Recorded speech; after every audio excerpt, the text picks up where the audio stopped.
Shalom semuanya, selamat pagi. Puji Tuhan kita berjumpa kembali dalam Morning Blessing di hari Kamis ini. Keluargaku dimanapun berada, pagi hari ini saya mengajak kita untuk meneruskan apa yang kita belajari sama-sama di hari Rabu kemarin. Kita melihat dari Lukas pasal yang ke-6 ayat yang ke-46, demikian firman Tuhan. Mengapa kamu berseru kepadaku, Tuhan, Tuhan, padahal kamu tidak melakukan apa yang aku katakan. Nah, ayat pokok kita sebenarnya dari Kolose pasal yang kedua ayat yang ke-6 ya. Di sana juga ada kata Tuhan ya. Kata Tuhan di dalam dua ayat yang kita lihat ini, Kolose pasal yang kedua dan Lukas pasal yang ke-6 menggunakan kata Kyrios. Kyrios itu artinya penguasa kehidupan. Jadi maknanya adalah ketika kita percaya kepada Yesus sebagai Tuhan, sebagai Kyrios dalam hidup kita, maka kita sedang mendeklarasikan bahwa hidup kita itu bukan milik kita. Hidup kita itu ada yang punya, ada penguasanya, dan dia bukan hanya berkuasa atas bagian-bagian tertentu dalam hidup kita. Dia berkuasa atas seluruh kehidupan kita. Sehingga tidak ada lagi dalam hidup ini yang, oh ini hal rohani, ini hal yang duniawi. Tidak ada. Seluruh kehidupan kita itu memang sudah diatur oleh Allah supaya kita melekat pada Tuhan. Nah, saya suka sekali karena ada satu bagian Yesus memberikan perumpamaan tentang pokok anggur yang benar. Dia berkata, akulah pokok anggur yang benar, di luar aku kamu tidak dapat melakukan apa-apa. Ketika Allah yang berkuasa di dalam hidup kita, barulah kita dapat melihat pekerjaan-pekerjaan yang besar, yang ajaib, yang dahsyat itu terjadi dalam kehidupan kita. Tidak selalu harus mujizat, tapi bertahan di tengah penderitaan, itu juga adalah bagian dari apa yang lahir melalui deklarasi kita, bahwa Tuhan itu berkuasa, Tuhan itu ada, dan Tuhan menguasai seluruh kehidupan kita. Nah, keluargaku, ketika Rasul Paulus menulis surat kepada jemaat yang ada di Kolose, dia tidak sedang berbicara tentang Yesus yang baru. Dia sedang berbicara tentang Yesus yang utuh, yang berkuasa bukan hanya di bagian-bagian tertentu, tapi atas seluruh bagian kehidupan kita.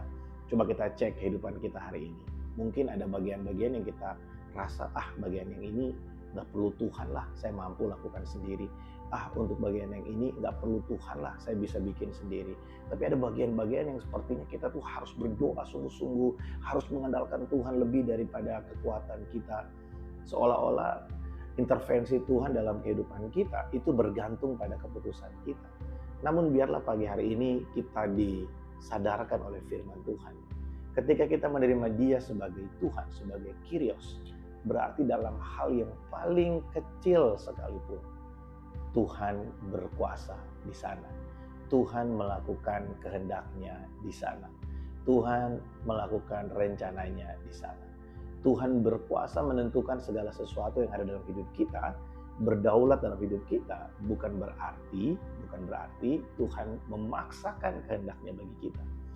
Tapi Tuhan mengintervensi kita, Tuhan mempersiapkan kita, menolong kita supaya kita bisa mengerti kehendak-Nya dan kita bisa melaksanakan kehendak-Nya. Kedaulatan Tuhan jangan dilihat seperti sebuah fatalisme, bagaimana Tuhan memaksakan kehendak-Nya buat kita. Tidak sih.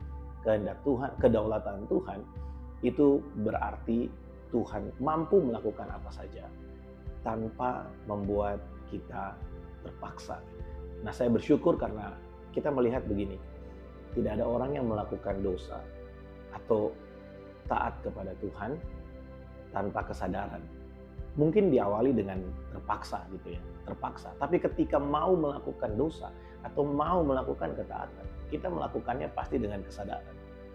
Sehingga waktu kita berbicara tentang Tuhan berkuasa atau Tuhan berdaulat dalam hidup kita, bukan Tuhan memaksa kita untuk melakukannya, tapi Tuhan membuat kita mengerti mengapa kita harus melakukannya.